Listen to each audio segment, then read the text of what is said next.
Sit down. This is going to go on a while. Sit down.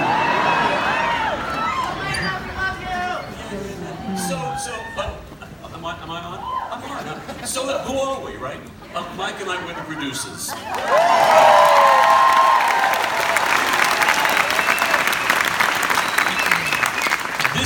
This has been an extraordinary performance. You've been fabulous, by the way. You're really good. This was an amazing performance. Thank you all. It's just wonderful.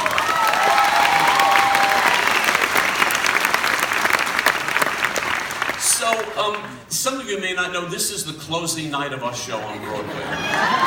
But some of you may not. You may have just shown up for a good time on a Sunday afternoon. And boy, did you get it. So Mike and I'm Paul Blake. I'm Mike Bosner.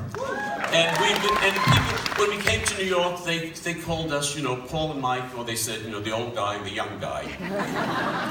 And so for full disclosure, I'm the old guy. And we have a couple of people to thank. We'll start at the very beginning, because it's a very good place to start.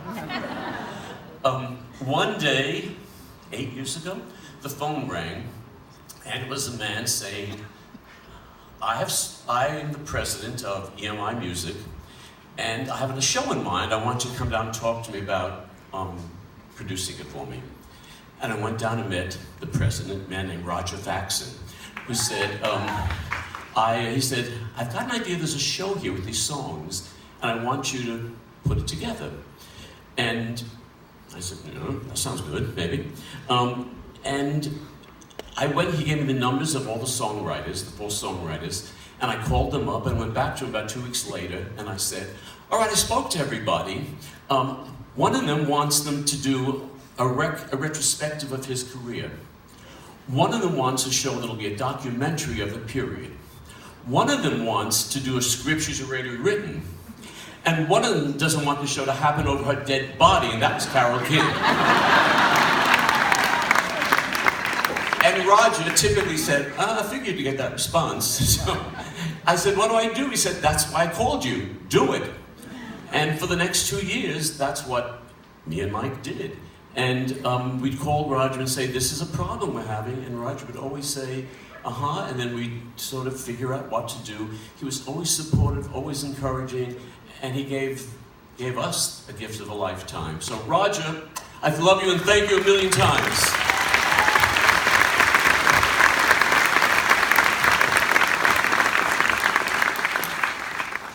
One more, the woman behind the man, or in this case, the woman behind 2 men, our general manager, Charlotte Wilcox.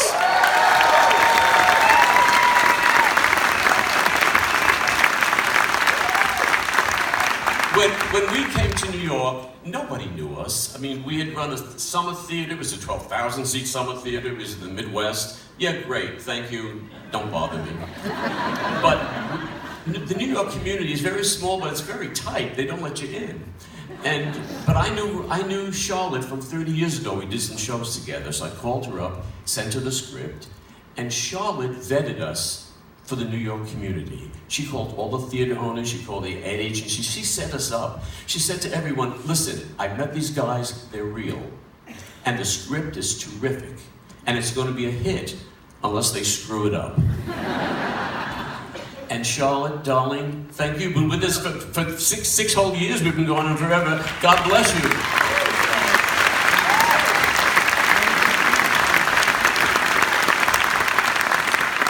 Mike, take it, my boy. So the next big thank you we have is the man who is to my right, and the man who is tasked with making a musical out of 2 of the greatest catalogs of music ever to be created, and the man that brought me and all of us along for the ride, Paul Blake.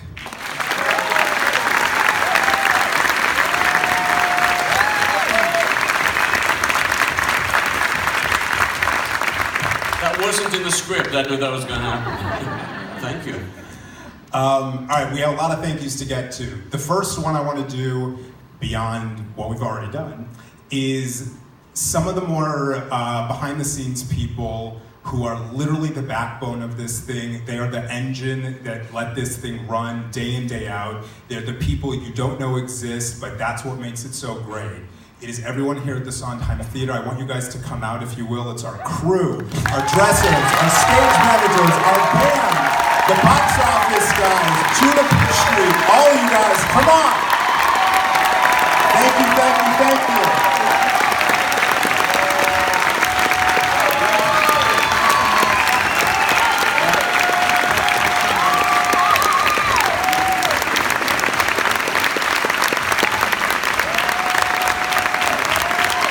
They are the engine that keeps this running day in and day out for the last 6 years. There is a business counterpart to all of that as well that I want to thank, and that's who sells our show on a daily basis. They market us, they sell us. It's Sereno Coins, Situation Interactive, Rick Miramontes, O&M, all of our people that keep us here day in, day out. Thank you.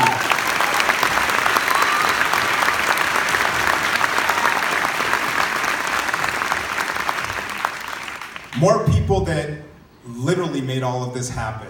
Our partners, our financial backers, our angels, our co-producers, investors, thank you all. Specifically, I want to thank Sony ATV, Jeff Zine, Richard Smith, Jerry Harris, all of our co-producers. Thank you. You guys made this possible.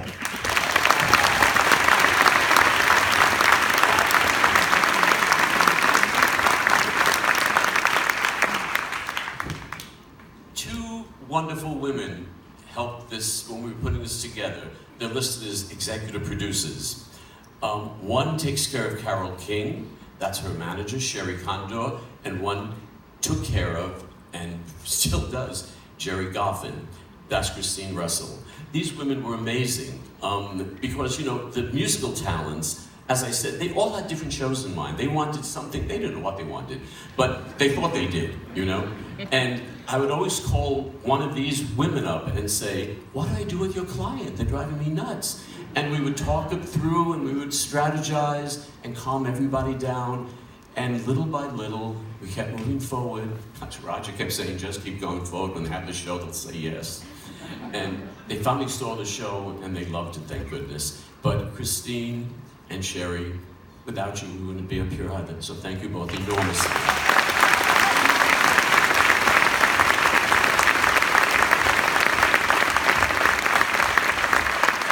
So those are the people that made all the show happen. Now we got to talk about all the people who brought it to life. The two men that made this thing move, our director, Mark Bruni, our choreographer, Josh Prince.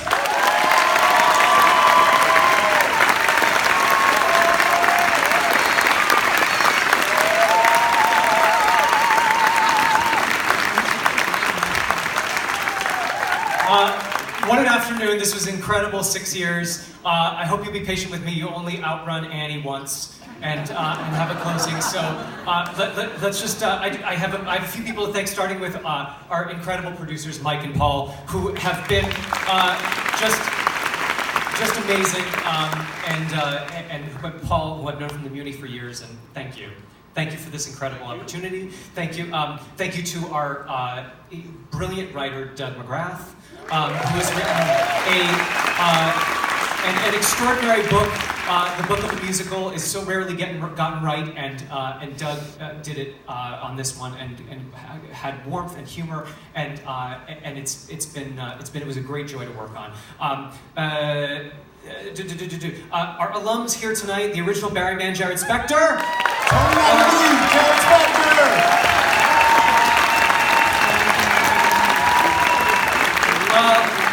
Our longest running Carole King, she played it for over 1,000 performances, 1,250 performances, I think. Shalina Kennedy.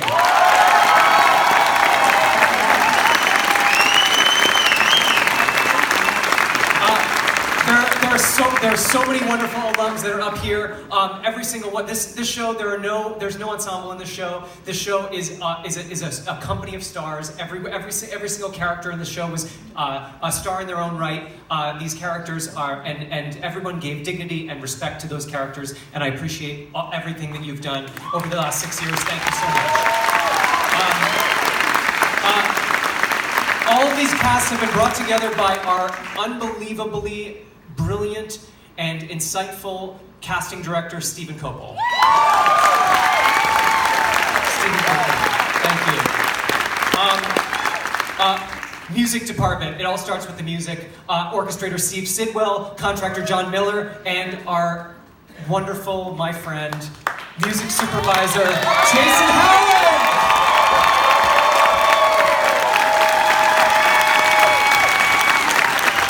And the best band on Broadway.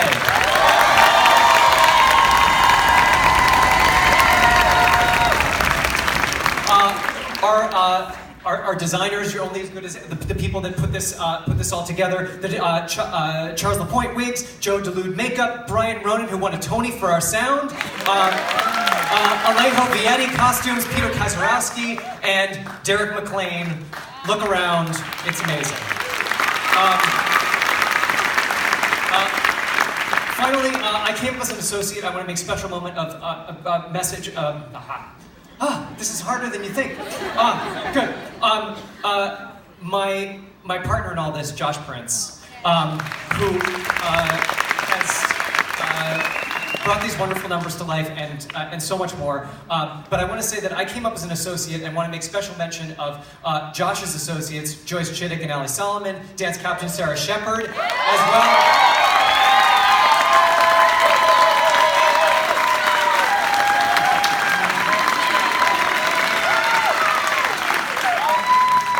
As well as my associates, Ross Evans, Mark Schneider, Shelley Butler, and Dave Rotura. Thank you, all of you. You made this happen. You made this 8 shows a week. Above all, thank you to all of you for coming to see the show over and over. We may not be here anymore, but I hope you can all show the world all the love in your hearts on a daily basis. Thank you.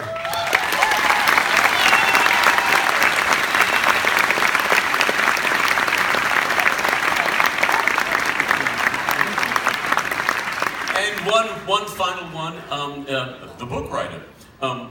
Andrew Lloyd Webber said, so Lord Webber, he loves that, Lord Webber, what are the secrets of a hit musical, of a good musical, other than the music, of course? And he said there are 3 important ingredients. If you don't have them, you don't have the show. 1, it's the book. 2, it's the book. And 3, it's the book, you know?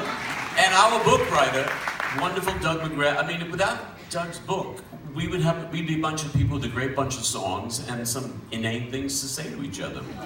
But he made this wonderful show for us. And so here he is, the creator of this, the genius, Doug McGrath.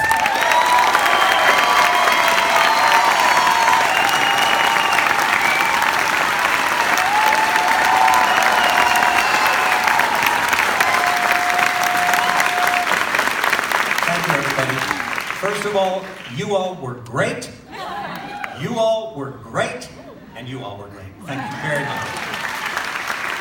So when Paul and Mike first asked me to do the show, I said no. And they ignored me.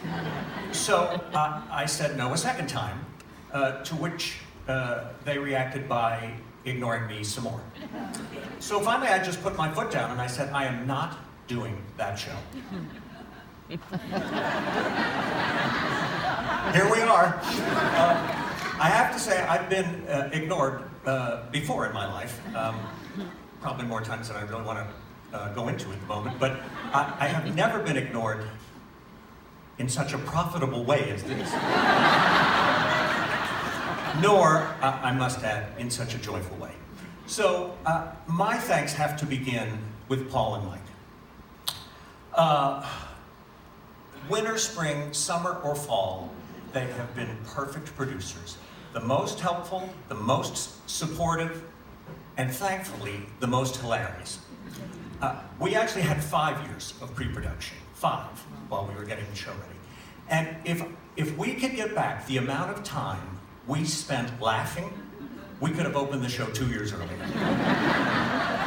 What a joy to be in a workplace where that can happen. Now, part of our success is all the more amazing because Paul, his wheelhouse so to speak, is not this kind of music. He is a great American songbook guy, Irving Berlin and Cole Porter. That's his specialty. I found this out when early in my writing I was working on a scene and I needed some advice, so I called Paul because he's so good on the book. And I said, here's the scene I'm working on. Do you think it's more of a one fine day kind of a thing, or do you think it's more of some kind of wonderful thing? And there was a long pause, at the end of which he said, darling, whatever you think. I was flattered, incorrectly, thinking he was trusting my artistic judgment. But in fact, he didn't know either of those two songs.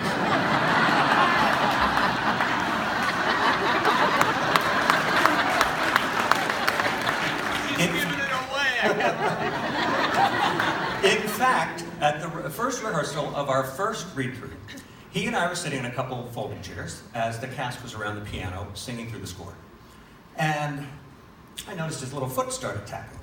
And then I noticed his finger tapping out, kind of bouncing out the rhythm on his knee. And I looked at him and he broke into a big smile, big happy smile.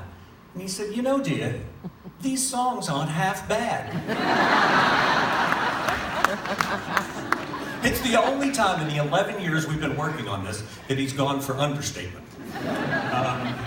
These songs are not half bad. Well, I should say not. That brings me to my second set of thank yous, which are, of course, to the songwriters, to Carole and Jerry and Barry and Cindy.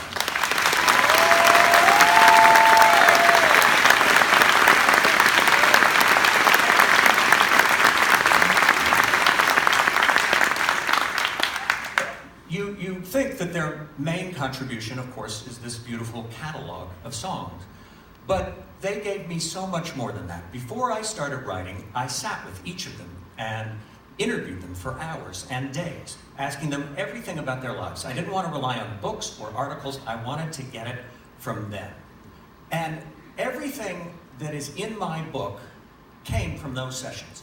Not actual dialogue, but their tones of voices, their senses of humor, their hearts, their anxieties, their fears, their hypochondria, everything came out of those sessions. So I cannot just thank them for their incredible score. I have to thank them for merely everything. So you have a score and you have a book, but that's not a musical. It's not a musical unless you get the right director. And one of the other things I have to thank Paul and Mike for is that they brought us the right director in Mark Bruni.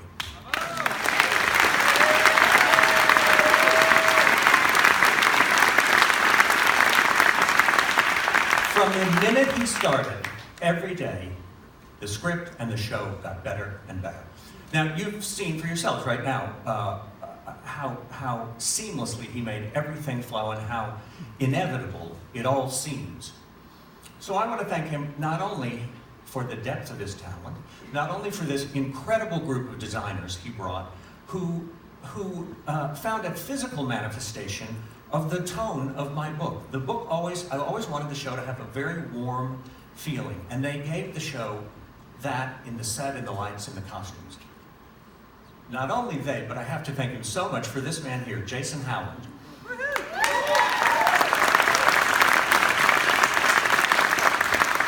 Who, in addition to being absolutely perfect at what he was hired to do, does so much more. In fact, it always pays to hire smart people. And he's really smart, because I remember twice he solved two big script problems for me. The natural woman crisis and what used to be known as the affair of You've Got a Friend, which we couldn't find a way to place. And he solved both those things.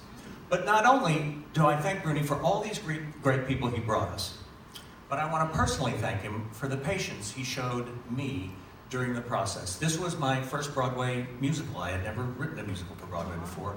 And I was in the...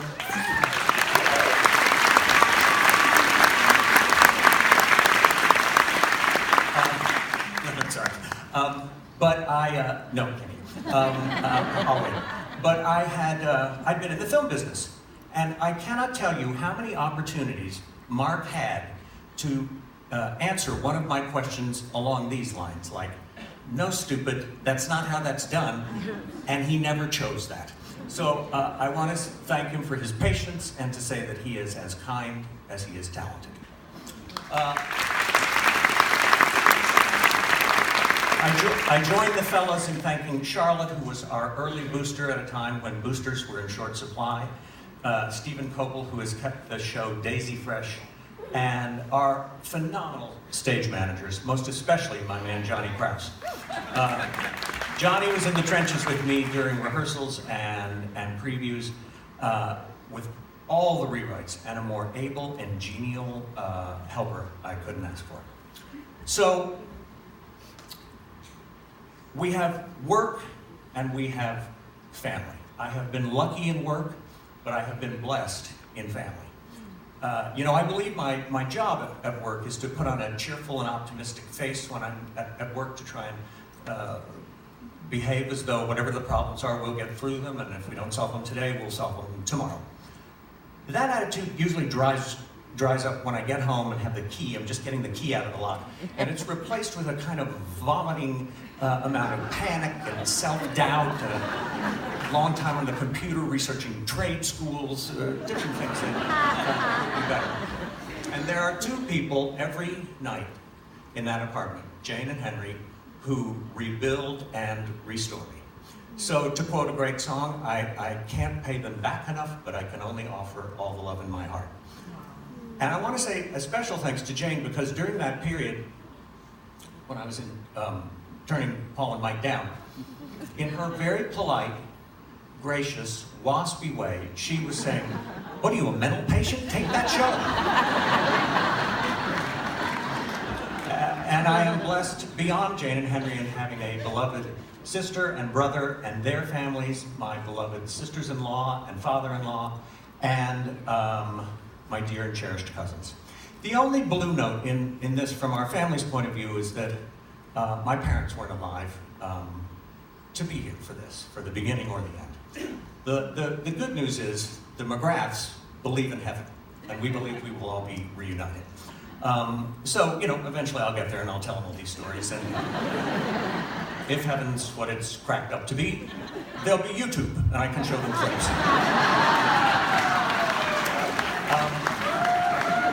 But so, in closing, I come back to the beginning, to Paul and Mike.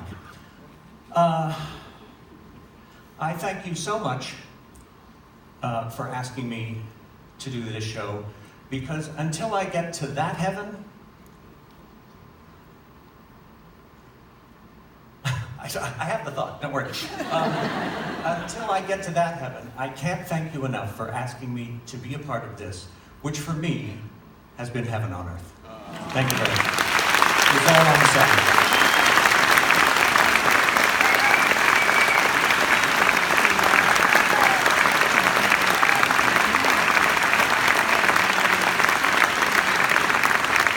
A couple more quick things. The Jane story, he really said no over and over again. One night, I had Doug and Jane to dinner, and Mark and and I said to Jane, "It's a pity Doug's not going to do the Carole King musical."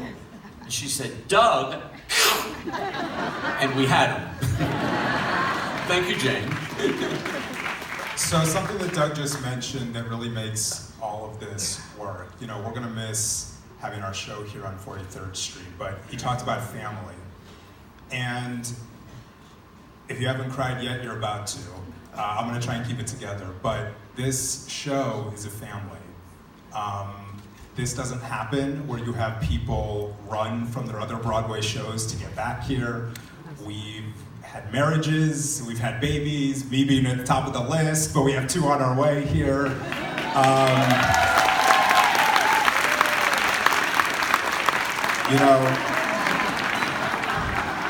It's a really special thing, and when we were just backstage before we all came out here, everyone from present and past was dancing and doing their Sunday traditions, and I think that's what we're going to miss most, is having each other, and we want that to continue because that's how this show started. Mark has been with us for many years at the Muni. Sarah Shepard, we gave her equity card to at the Muni 15 years ago. Peter Hansen has been the head of our family here, making this thing run. Peter, thank you. He's up there calling. So I just want to say that. And Paul, you want to take us out? Oh, okay. So let's wrap this up. I think we'll wrap it up with music. Huh? Yeah, by the way, thank you again, everybody. Jason, we'll sing the end of You Got a Friend from You Just Call Out My Name. Okay, so you just call out my name. Sing. Good. See you again. Winter, spring, summer, or fall. All you have to do is call, and I'll be there. You've got a friend. Thank you all.